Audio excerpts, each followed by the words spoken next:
एक बादशाह जो गुरूर और ताकत के नशे में काबा को गिराने के इरादे से हाथियों का फौज लेकर मक्का की तरफ चल पड़ा था। मैं इस पुरानी इमारत को मिट्टी में मिला दूंगा, फिर देखता हूँ लोग इबादत के लिए कहाँ जाते हैं।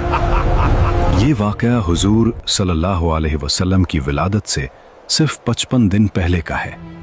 यमन का बादशाह अबरहा, जिसने एक अजीमुशान गिरजाघर तामीर किया था और ये कोशिश करने लगा कि अरब के लोग बजाय खाना काबा के यमन आकर इस गिरजाघर का हज किया करें।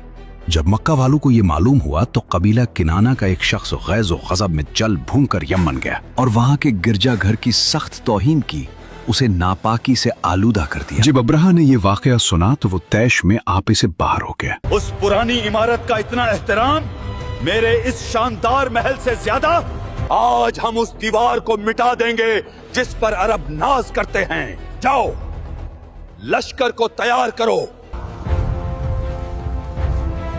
एक खौफनाक लश्कर मक्का की तरफ बढ़ा।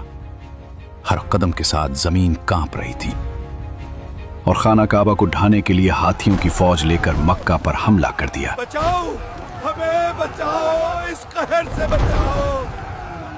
और उसकी फौज के अगले दस्ता ने मक्का वालों के तमाम ऊंटों और दूसरे मवेशियों को छीन लिया। इसमें 200 या 400 ऊंट अब्दुल मुत्तलिब के थे। आका, अब हम कैसे ऊंट वापस लाएंगे? आप फिक्र मत करो। अब्दुल मुत्तलिब को इस वाकया से बड़ा रंज पहुंचा।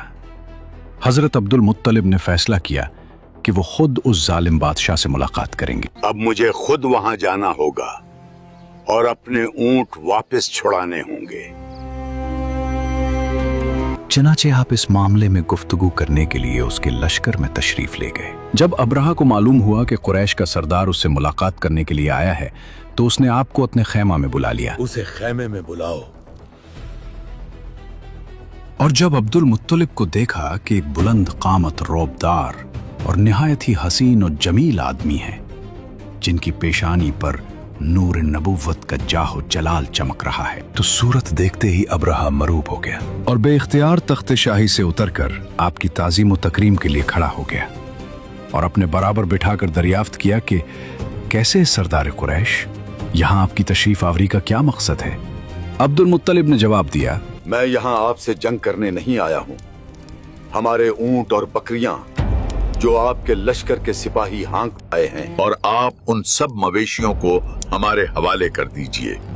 ऐ सरदार कुरैश, मैं तो ये समझता था कि आप बहुत ही हौसलामंद और शानदार आदमी हैं, मगर आपने मुझसे अपने ऊंटों का सवाल करके मेरी नजरों में अपना वकार कम कर दिया। ऊंट और बकरी की हकीकत ही क्या है? मैं तो आपके काबा को तोड़ फोड़ कर बर्बाद करने के लिए आया हूँ। आपने इसके बारे में कोई गुफ्तगू ही नहीं की। मुझे तो अपने ऊंटों से मतलब है। काबा मेरा घर नहीं है, बल्कि वो खुदा का घर है। वो खुद अपने घर को बचा लेगा। मुझे काबा की जरा भी फिक्र नहीं है। ये सुनकर अब्रहा अपने फिरौनी लहजे में कहने लगा, ऐ सरदार मक्का, सुन लीजिए, मैं काबा को ढाकर उसकी ईंट से ईंट बजा दूंगा और रोए जमीन से उसका नामो निशान मिटा दूंगा, क्योंकि मक्का वालों ने मेरे गिरजा की बड़ी बेहुरमती की है। इसलिए मैं इसका इंतकाम लेने के लिए काबा को मस्मार कर देना जरूरी समझता हूँ। फिर आप जाने और खुदा जाने, मैं आपसे सिफारिश करने वाला कौन?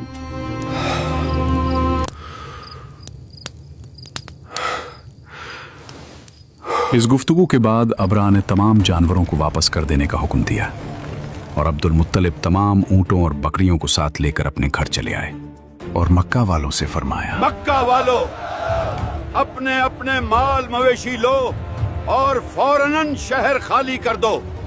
इस जालिम का लश्कर किसी भी वक्त पहुंचने वाला है। मेरे साथ पहाड़ों की चोटियों पर चढ़ जाओ। हम उसके हाथियों का मुकाबला नहीं कर सकते, मगर याद रखो, हमारा रब सब देख रहा है। मक्का, जो हर वक्त रौनकों से भरा रहता था, आज वहां एक अजीब सा सन्नाटा छा गया था। हर तरफ खामोशी थी, मगर दिलों में एक तूफान पल रहा था। हजरत अब्दुल मुत्तलिब के कहने पर हर शख्स अपने घर को खुदा के हवाले करके निकल रहा था। मक्का वालों ने पहाड़ों की ऊंट से नीचे झांक कर देखा। वहां उनका शहर खाली पड़ा था और सामने से मौत का एक लश्कर बढ़ता चला आ रहा था। माओ ने अपने बच्चों के मुंह पर हाथ रख दिए ताकि उनके रोने की आवाज दुश्मन तक न पहुंचे। बेटा, खामोश रहो, हम बेबस हैं, मगर वो ऊपर वाला सब देख रहा है।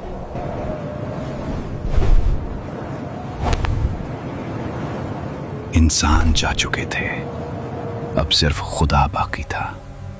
अबरहा को लगा कि रास्ता साफ है, मगर उसे ये मालूम न था कि आज मक्का की दीवारें नहीं, आसमान का निजाम मुकाबला करेगा। शहर खाली हो चुका था, लोग जा चुके थे, मगर कुरैश का सरदार अपने मालिक को तन्हा कैसे छोड़ देता।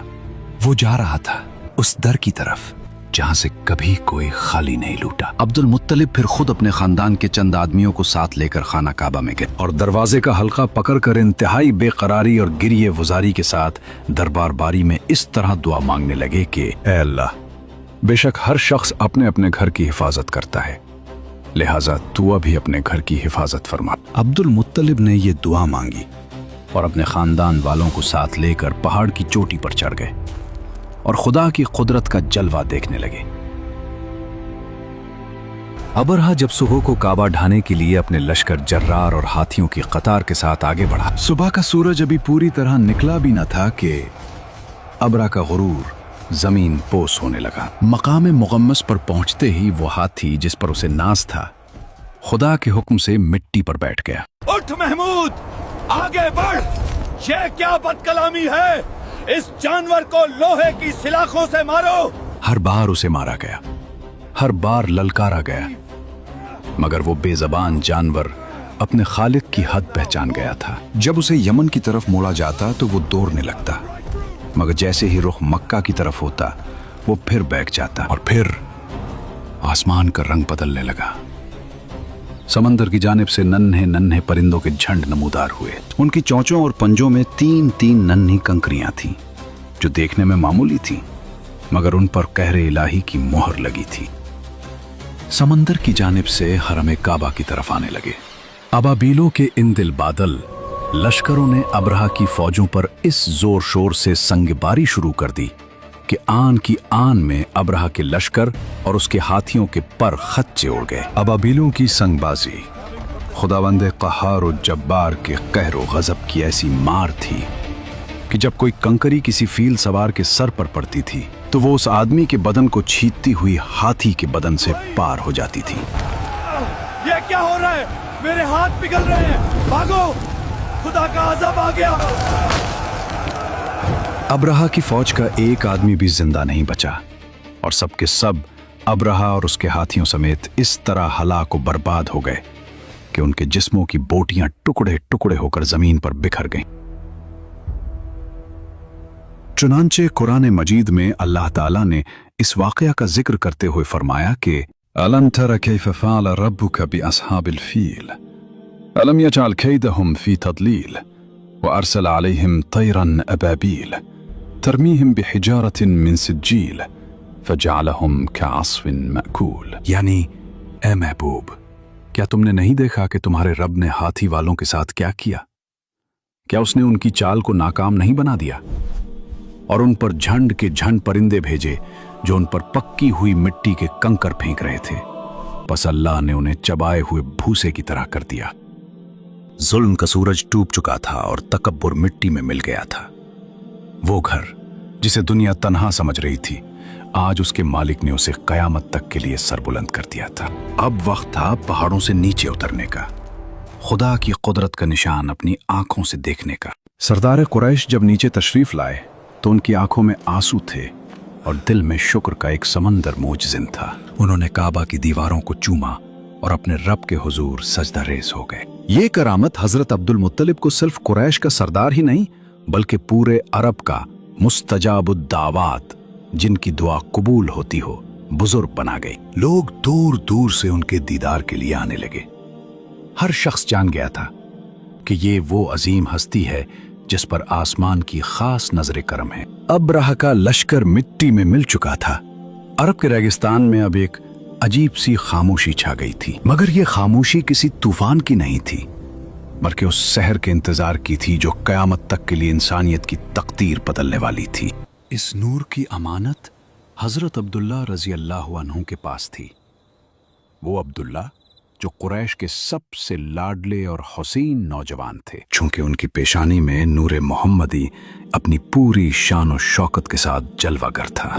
कबीला कुरैश की तमाम हुसैन औरतें उनके हुस्न जमाल पर फरीफ था और उनसे शादी की खास्तगार थीं, मगर अब्दुल मुत्तलिब उनके लिए एक ऐसी औरत की तलाश में थे जो हुस्न जमाल के साथ साथ हस्ब व नसब की शराफत और इफ़्फ़त व पारसाई में भी मुमताज़ हो। अजीब इत्तेफाक के एक दिन अब्दुल्ला शिकार के लिए जंगल में तशरीफ ले गए। मुल्क शाम के यहूदी चंद अलामतों से पहचान गए थे कि नबी आखिरुज़्ज़मान के वालिद माजिद यही हैं। चुनांचे उन यहूदियों ने हजरत अब्दुल्ला को बारहा कत्ल कर डालने की कोशिश की। इस मर्तबा भी यहूदियों की एक बहुत बड़ी जमात तैयार होकर इस नीयत से जंगल में गई कि अब्दुल्ला को तन्हाई में धोखे से कत्ल कर दिया जाए, मगर अल्लाह ताला की हिफाजत ने इस मर्तबा भी अपने फजल करम से बचा लिया। आलम गैब से चंद ऐसे सवार नागहा नमूदार हुए जो इस दुनिया के लोगों से कोई मुशाबहत ही नहीं रखते थे। उन सवारों ने आकर यहूदियों को मार भगाया और अब्दुल्ला को बहिफाजत उनके मकान तक पहुंचा दिया। वहब बिन मुनाफ भी उस दिन जंगल में थे और उन्होंने अपनी आंखों से ये सब कुछ देखा, इसलिए उनको अब्दुल्ला से बेइंतहा मोहब्बत और अकीदत पैदा हो गई और घर आकर ये अज़्म कर लिया कि मैं अपनी नूर नज़र आमना की शादी अब्दुल्ला ही से करूं। चुनाचे अपनी इस दिली तमन्ना को अपने चंद दोस्तों के जरिए उन्होंने अब्दुल मुत्तलिब तक पहुंचा दिया। खुदा की शान कि अब्दुल मुत्तलिब अपने नूर नज़र अब्दुल्ला के लिए जैसी दुल्हन की तलाश में थे, वो सारी खूबियां हजरत आमना बिन्त वहब में मौजूद थीं। अब्दुल मुत्तलिब ने इस रिश्ते को खुशी खुशी मंजूर कर लिया। चुनाचे 24 साल की उम्र में हजरत अब्दुल्ला का हजरत बीबी आमना से निकाह हो गया और नूर मोहम्मद हजरत अब्दुल्ला से मुंतकिल होकर हजरत बीबी आमना के शिकमे अथर में जलवागर हो गया। हमने नबी सल्लल्लाहु अलैहि वसल्लम की सीरत पर एक सिलसिला शुरू किया है। इसके अगले हिस्से में एपिसोड नंबर 2 में हम हजरत अब्दुल्ला रजी अल्लाह अन्हु और सैयदा आमना रजी अल्लाह अन्हा के निकाह के बाद हुजूर अलैहिस्सलाम की विलादत का पुरनूर वाक़या बयान करेंगे। अगर आप अगला एपिसोड देखना चाहते हैं तो कमेंट में एपिसोड 2 जरूर लिखें।